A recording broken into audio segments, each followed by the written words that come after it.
अध्यक्षज्यू, नेपालमा सङ्घीय लोकतान्त्रिक गणतन्त्रको संविधान जारी भएको दोस्रो पटक त्यसैभरि एकै चरणमा स्थानीय तहको निर्वाचन हुन गएको छ। देशभरको माहौल कस्तो पाउनु भएको छ? धन्यवाद।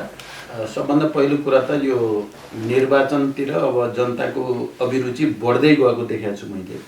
सबै राजनीतिक दलहरू आफ्नो आफ्नो एजेन्डा लिएर चाहिँ परिचालित पनि छन् र वातावरण सकारात्मक नै बन्दै गएको म महसुस गर्छु। र यसपटकको निर्वाचनको मुख्य विशेषता के हो भने संविधान घोषणा भइसकेपछि पहिलो निर्वाचन सामान्यतः संविधान कार्यान्वयनको प्रक्रियाको एउटा आधार खडा गर्ने निर्वाचन जस्तो थियो। तर यसपटकको निर्वाचन किनकि गत सालदेखि संविधानलाई नै उल्ट्याउन खोज्ने र नेपाली जनताले लामो सङ्घर्ष र बलिदानबाट प्राप्त गरेका उपलब्धिहरू समावेशिता, समानुपातिकता, गणतन्त्र, सङ्घीयता, धर्मनिरपेक्षता जस्ता जे विशेषता छन् तिनलाई उल्ट्याउन खोज्ने, जनताले प्राप्त गरेका मौलिक अधिकारहरू जसले आर्थिक समृद्धिको आधारको पनि भूमिका खेल्छन् तिनलाई पनि उल्ट्याउन खोज्ने एउटा प्रवृत्ति देखा पर्यो। गत साल हामी सबैलाई थाहा छ प्रतिगमन विरोधी आन्दोलन नै गर्नुपर्ने स्थिति भयो। अहिले पनि दुईटा गठबन्धन जस्तो भएको छ, दुईटा मोर्चा जस्तो भएको छ यसपटकको निर्वाचनमा। एकातिर संविधानका मूलभूत विशेषता र मान्यतालाई अस्वीकार गर्ने प्रतिगामी प्रवृत्ति र त्यस किसिमको मोर्चा अगाडि आएको छ भने अर्कोतिर प्रतिगमन विरोधी आन्दोलनको क्रममा लोकतन्त्रको रक्षा, संविधानको रक्षा र राष्ट्रको रक्षा गर्ने भनेर जो गठबन्धन बन्यो वाम लोकतान्त्रिक गठबन्धन, त्यो गठबन्धन आम्ने सामने छन्। त्यसकारण यो पटकको निर्वाचनको मूलभूत विशेषता यो संविधानका उपलब्धिहरूलाई रक्षा गर्ने र अझ परिमार्जन गर्ने एउटा विचार प्रवृत्ति, अर्कोतिर यो संविधानलाई उल्ट्याउन खोज्ने र देशलाई कहीँ न कहीँ पछाडि धकेल्न खोज्ने प्रवृत्ति अर्कोतिर भएर चुनाव भइराखेको छ। बिचमा अरू जो साना पार्टीहरू छन् तिनीहरूको खासै यसमा तात्विक भूमिका हुन्छ भन्ने मलाई लाग्दैन। त्यसकारण एउटा प्रतिगमनकारी र एउटा अग्रगमनकारीहरूको बिचको सङ्घर्ष नै यसपटकको स्थानीय तहको निर्वाचनमा पनि मलाई लाग्छ प्रदेश र सङ्घसम्म पुग्दा पनि यही दुईटा प्रवृत्तिको बिचमा, यी दुईटा मोर्चाको बिचमा नै मुख्य प्रतिस्पर्धा हुन्छ।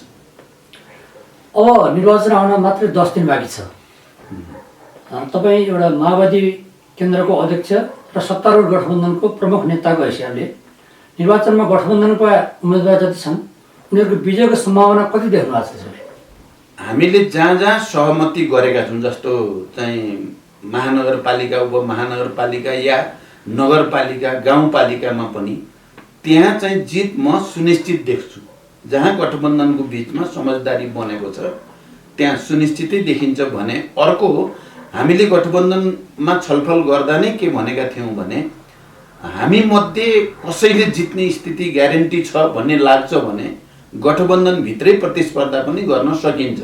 कारण यो प्रतिस्पर्धाको कुरालाई हामीले खुला नै राखेका थियौँ।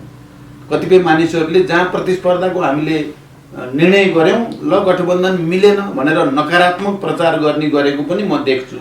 तर त्यो त्यस्तो होइन। गठबन्धनको केन्द्र या हामी संयन्त्रमा जे छलफल गरेका छौँ त्यो छलफल गर्दा जहाँ कुरो मिलेको छैन त्यहाँ चाहिँ प्रतिस्पर्धा गर्ने। तर प्रतिस्पर्धा गर्दा फेरि पनि यो संविधान, लोकतन्त्र, गणतन्त्र, संहिताका पक्षधरहरूको बिचमा नै प्रतिस्पर्धा गर्ने र उनीहरूको जित सुनिश्चित गर्ने भनिएको हुनाले मलाई लाग्छ गठबन्धनको पक्षमा नै अब माहौल बन्दै गएको छ। आउने 10 दिनभित्र देशैभरि एउटा नयाँ परिस्थिति बन्छ र गठबन्धन विजयी हुन्छ। अहिलेसम्म जुन नेपालमा परिवर्तनका एजेन्डाहरू छन् र त्यसको सूत्रधार माओवादी केन्द्र र त्यसको नेतृत्व हिसाबले तपाईँ नै हुनुहुन्छ। तर निर्वाचनमा गठबन्धन बन्दै गर्दा र माओवादीले उम्मेदवार मनोनयन गर्दै गर्दा नेतृत्व चाहिँ जसको नेतृत्व नीति उसको नेतृत्व भनियो, तर नेतृत्व छोड्यो भने आलोचना छ, टिप्पणी छ। अब यो विषय चाहिँ अलि गम्भीर र संवेदनशील विषय छ। पहिलो कुरा नेतृत्व भनेको के? नेतृत्व भनेको विचारको नेतृत्व, राजनीतिक मुद्दाको नेतृत्व, देशको राजनीतिलाई एउटा नयाँ मोड दिने, गति दिने नेतृत्व। त्यसरी भन्ने हो भने माओवादीले नेतृत्व कसैलाई पनि छोडेको छैन, माओवादीले नै नेतृत्व गरिरहेको छ। तपाईँ हेर्नुभयो भने यो गठबन्धन निर्माण कुन परिस्थितिमा भयो, प्रतिगमनको खतरा कहाँसम्म पुगिसकेका थियो र देश दुर्घटनामा जानै लागेको बेलामा कसको पहल र कसको नेतृत्वमा यसको रक्षा भयो भनेर तपाईँ हेर्नुभयो भने चाहे आन्दोलन सडकमा हेर्नुहोस्, चाहे गठबन्धन निर्माण प्रक्रियामै हेर्नुहोस्, माओवादी केन्द्रले नेतृत्व गरेको छ। अहिले निर्वाचनको यो समग्र प्रक्रियामा पनि हामी नेतृत्व नै गरिराखेका छौँ भन्ने मलाई लाग्छ। मानिसहरूले जसले यसको गहिराईमा गएर चिजलाई बुझेका छैनन् या बुझ्न चाहेका छैनन्, उनीहरूले लगाउने आरोप या चाहिँ प्रश्न त एउटा कुरा हो, तर मेरो ठाउँबाट मैले हेर्दा यो समग्र प्रक्रियामा माओवादीले नै नेतृत्व गरिराखेको छ। जहाँसम्म तपाईँ सङ्ख्या इत्यादिको कुरा गर्नुभयो भने त्यो तथ्याङ्क हिजो 74 को चुनावलाई पनि ध्यान दिने, अरू पनि ध्यान दिने धेरै धेरै कारणले काम गरेका छन्। त्यसकारण कहिलेकाहीँ हामीले नै प्रस्तावित गरेर तपाईँ प्रधानमन्त्री हुन पर्यो भनेर हामीले नेपाली काङ्ग्रेसलाई भन्यौँ होइन, सङ्ख्यामा पनि हामीले भनेका छौँ। त्यसकारण तपाईँ गहिरिएर कसैले विचार गर्यो भने यो समग्र प्रक्रियाको नेतृत्व माओवादीले नै गरिराखेको छ। तपाईँले मलाई भन्नुभयो, म माओवादी केन्द्रको अध्यक्षको हैसियतले म के ठान्छु भने समग्र प्रक्रियाको नेतृत्वमा म छु भनेरै मैले महसुस गर्छु। रात दिन मैले खटेको तपाईँहरूले देख्नु भएको छ। यो गठबन्धन बचाउनको निम्ति गठबन्धनलाई सुरुदेखि नै तोड्ने अनेक षड्यन्त्रहरू भए, यसलाई बचाउनको लागि पनि माओवादी केन्द्रले नै मुख्य भूमिका खेलेको कुरा मलाई लाग्छ। आम नेपाली जनतालाई अब यो कुरा थाहा भइसकेको छ, राजनीतिज्ञलाई पनि थाहा भएको छ, पार्टीहरूलाई पनि थाहा छ। उही भन्न चाहने र नचाहने मात्रै कुरा हो। त्यसकारण वस्तुत चाहिँ माओवादी केन्द्रले नै अहिले पनि राजनीतिक एजेन्डाको, गठबन्धनको, सरकारको यी सबै प्रक्रियाको पनि नेतृत्वदायी भूमिका खेलिराखेकै छ। सङ्ख्याको कुरा गर्दा अघिल्लो निर्वाचनमा 753 तहमध्ये 106 तहमा माओवादीले प्रमुख स्थान विजय गरेको थियो।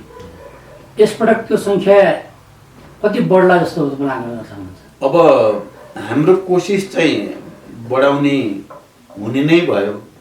मैले सबै प्रदेशका जिम्मेवार साथीहरू, जिल्लाका पनि चाहिँ प्रतिनिधिहरूसँग कुरा गर्दा सबैको भनाइ के छ भने हामी पहिलाको भन्दा डबल बनाउँछौँ। सबै प्रदेशले भनेको चाहिँ मलाई र दिएको टिपेर पनि दिनुभएको छ। हिजो बेलुका मात्रै पनि मैले हिसाब सबै हेरेँ, पहिलाको जति छ त्योभन्दा डबल हुन्छ भन्ने सबै साथीहरूको भनाइ छ। अब हाम्रो पालिकाको सबै मोटामोटी हेर्दा पनि पहिलाको भन्दा हाम्रो गुणात्मक ढङ्गले बढ्छ, त्यो कुरा पक्का हो। अघिल्लो चुनावमा माओवादी एमालेसँग मिलेर वाम एकता भन्यो र अहिले फेरि काङ्ग्रेससँग मिलेर लोकतान्त्रिक गठबन्धन भनेर आयो। माओवादी एक्लैले आफ्नो अस्तित्व निर्माण गर्न नसक्ने अवस्था के हो? त्यस्तो होइन। त्यसो भन्यो भने त कसैको कोही पनि नसक्ने भएको भयो नि त। हिजो काङ्ग्रेस हामीसँग पहिला किन मिल्यो, एमाले हामीसँग फेरि किन मिल्न परेको? त्यसमा तपाईँको प्रश्न अनुसार त कोही पनि त एक्लै लड्न सकेनन् नि। अहिले हाम्रो गठबन्धन छ, एमाले सुरुमा भन्ने गर्थ्यो हामी एक्लै भन्थ्यो, पछि त झन् थुप्रै 8-9वटा जम्मा गरेर उसले पनि एक्लै लड्न हिम्मत गरेन। उसलाई पनि चाहियो गठबन्धन, काङ्ग्रेसलाई पनि चाहियो गठबन्धन, त्यसमा माओवादीलाई मात्रै चाहिएको भन्ने प्रश्न गर्न मिल्छ र? बरु माओवादीले त यो सबै प्रक्रियाको लिडरसिप लिएर अगाडि पो बढेको छ, त्यसलाई हेर्न पर्यो। त्यसकारण गठबन्धन हाम्रो संविधान र हाम्रो निर्वाचन प्रणाली जस्तो छ त्यसले गठबन्धन आवश्यक बनाएको छ र गठबन्धन फेरि कुन विचारको आधारमा, कुन राजनीतिक एजेन्डाको आधारमा?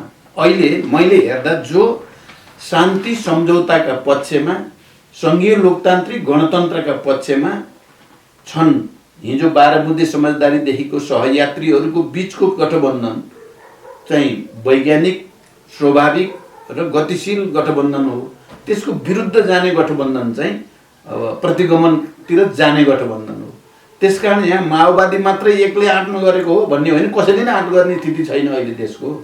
यदि हामीले त भनेका छौँ निर्वाचन प्रणाली पूर्ण समानुपातिक हुने हो भने यो स्थिति हुँदैन। सबै आफ्नो आफ्नो शक्ति अनुसार लड्ने, अनि त्यसपछि जति मत पाइन्छ त्यही अनुसार भागभण्डा हुन्थ्यो। त्यस्तो चाहिँ अहिले छैन। हाम्रो संविधान र निर्वाचन प्रणालीले नै चाहिँ पार्टीहरूलाई गठबन्धनमा जाने र गठबन्धनको आधारमा विचार मुद्दा स्थापित गर्न प्रेरित गरेको छ। त्यसकारण यो सवाल माओवादी केन्द्रसँग मात्रै होइन, सबै देशका राजनीतिक दलसँग। यो निर्वाचनले माओवादीलाई सुदृढ गर्छ भन्ने तपाईँ विश्वास छ? मलाई पहिलाको भन्दा धेरै नै सुदृढ गर्छ भन्ने लागेको छ यो निर्वाचनबाट।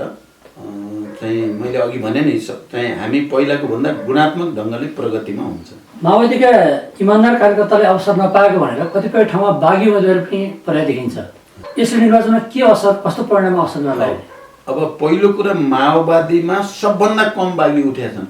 एउटा कुरा केही ठाउँमा एकाध ठाउँमा त्यस्तो देखियो, त्यसमध्ये पनि धेरैले पार्टीले भनेपछि फिर्ता लिइसक्नुभयो, एकाध बाँकी हुनुहुन्छ। अब उहाँहरूले पनि अब चाहिँ मलाई लाग्छ पार्टीको नीतिभन्दा धेरै बाहिर जाने स्थिति छैन, नभए पनि हामीले विधानअनुसार कारबाही गर्छौँ। त्यसमा माओवादी केन्द्र नै सबभन्दा कम बागी उठ्ने पार्टी हो र सबभन्दा धेरै फिर्ता लिने, फेरि उठे पनि फिर्ता लिने पार्टी बनेको छ। त्यसमा त्यो धेरै असन्तुष्ट भए भन्न मिल्दैन। फेरि एउटा कुरा के रहेछ भने सिस्टम हुँदो रहेछ कि यो सिस्टमभित्र छिरेपछि अलिअलि त्यसको चाहिँ रङ लागिहाल्ने, गन्दा आइहाल्ने, त्यस खालका विसङ्गतिहरू देखा परिहाल्ने चाहिँ त हुँदा रहेछन्। एउटा यो यन्त्रभित्र छिरेपछि त्यही अनुसार हुने। तर माओवादी केन्द्र नै अहिलेसम्म त्यस्तो पार्टी हो जो सबभन्दा बढी अनुशासित छ, सबभन्दा बढी पार्टीको नीति, विचार, योजना, कार्यक्रम प्रति प्रतिबद्ध छ। माओवादी केन्द्रले केन्द्रीय स्तरबाट घोषणापत्र जारी नगरिकन निर्वाचनमा गएपछि आलोचनाहरू आएका छन्, के भन्नुहुन्छ? अब सबभन्दा पहिला भन्ने हो भने घोषणापत्र भने पनि, प्रतिबद्धता पत्र भने पनि, अपिल भने पनि प्रकाशित गरेको माओवादी केन्द्रले हो। यो भनाइ जस्तो आएको छ नि, हामीले के गर्यौँ भने केन्द्रीय समितिले नै निर्णय गर्यौँ कि घोषणापत्र भनेर पालिकामा नै गरौँ, केन्द्रबाट एउटा राष्ट्रिय रूपमा अपिल गरौँ। केन्द्रबाट गरिने त्यो अपिल नै घोषणापत्रको नीति, सबै पालिकाहरूलाई घोषणापत्र बनाउनको लागि निर्देशिका हुन्छ। त्यही अनुसार घोषणापत्र बन्छन् भनेर हामीले भनेको हो। सबैले बनाएका पनि छन्, बनाउँदै गएका पनि छन्। त्यसकारण नेपालमा सबभन्दा पहिला केन्द्रीय स्तरबाट जनताको नाममा चाहिँ प्रतिबद्धता व्यक्त गर्ने, अपिल गर्ने पार्टी माओवादी केन्द्र हो। अहिले घोषणापत्र बनाउनु त कुन चाहिँ ठुलो कुरो थियो र? यहाँ अरू पार्टीहरू चाहिँ गर्न नसकिने, चाहिँ खालि जनतालाई झुक्क्याउनको लागि, भ्रम दिनको लागि चाहिँ हावा कुरा गरेर चाहिँ निकाल्ने गरेका छन्। हामी चाहिँ त्यसो गर्न चाहँदैनौँ। हामी लोकल इलेक्सनमा, स्थानीय चुनावमा स्थानीय तहकै जनताको आवश्यकता, मर्म, भावना अनुसारका घोषणा सबैले निकाल्नु, केन्द्रले नीतिगत निर्देशन केन्द्रले गरोस् भनेर हामीले अपिल प्रकाशित गरेको।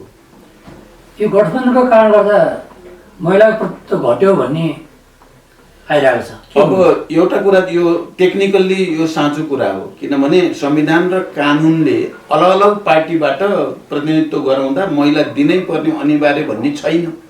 एउटै पार्टीले उम्मेदवारी दिना मात्रै एउटा पुरुष एउटा महिला भन्ने भएको हुनाले गठबन्धनको कारणले चाहिँ कानुनत महिलाको प्रतिनिधित्व कम हुने खतरा पैदा भएकै हो, हुँदो रहेछ। हामीले गठबन्धनमा छलफल गऱ्यौँ कि महिला सकेसम्म महिलाको सङ्ख्या घट्न दिन हुँदैन। महिलाहरूलाई चाहिँ पार्टी अलग अलग पार्टीले दिँदा पनि एउटाले पुरुष दियो भने अर्कोले महिला दिने गरौँ भनेर धेरै छलफल गऱ्यौँ, मिलाउन कोसिस पनि गऱ्यौँ। गर्दा गर्दै पनि भने जस्तो अझै भएको लाग्दैन, यो पहिलो कुरा। तर हाम्रो पार्टीको हकमा भने मैले पार्टी केन्द्रको तर्फबाट देशभरि सर्कुलर गरेको छु कि सबैतिर महिलालाई प्राथमिकता दिन पर्यो। चाहिँ प्रत्येक जिल्लामा कम्तीमा चाहिँ एउटा पालिका प्रमुख हुने वातावरण बनाउनु पर्यो र चाहिँ प्रत्येक पालिकाभित्र कम्तीमा एउटा वडा चाहिँ महिलाले पाउने हुन पर्यो। र महिलाको सङ्ख्या जसरी हाम्रो पार्टीले 35% पार्टीमा प्रतिनिधित्व गर्ने वैधानिक व्यवस्था गरेको छ, त्यही अनुसार फेरि महिलालाई चाहिँ देशभरि राज्यमा प्रतिनिधित्व गराउने कुरामा पनि ध्यान दिनुपर्छ भनेर हामीले सर्कुलर गरेका छौँ। हाम्रो पार्टीको तर्फबाट महिला सम्बन्धी त्यस्तो केही नीतिगत या व्यवहारिक समस्या होइन। तर गठबन्धनभित्र चाहिँ यो चाहिँ प्राविधिक भनौँ या कानुनी समस्या चाहिँ अलिकति भएको छ। मलाई लाग्छ यो कानुनै बदल्न पर्ने मैले देखाएको छु। कानुन नै बदलेर महिला हुनै पर्ने बनाउनु पर्छ र मात्रै महिलाको चाहिँ प्रतिनिधित्व अझ बढाउन सकिन्छ। 6वटा महानगर र भरतपुर विशेष गरी जहाँ त्यहाँ बागी उम्मेदवारी पनि परेको छ नेपाली काङ्ग्रेसका पुरानो नेता, त्यसै गरी 11 उपमहानगरपालिकामा उठेका गठबन्धन उम्मेदवारहरूको विजयलाई सुनिश्चित हुन सक्ने आधार के छ? अब पहिलो कुरा चाहिँ महानगरपालिका र उपमहानगरपालिकामा गठबन्धनभित्र गम्भीर छलफल परामर्श गरेर सर्वसम्मत ढङ्गले निर्णय गरिएको छ।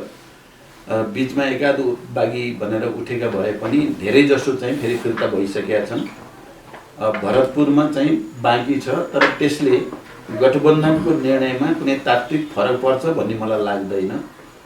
किनकि यो अलिकति दीर्घकालीन ढङ्गले राष्ट्रको संविधानको लोकतान्त्रिक गणतन्त्रको रक्षाको दृष्टिकोणले विचार गरेर गरिएको निर्णय हो।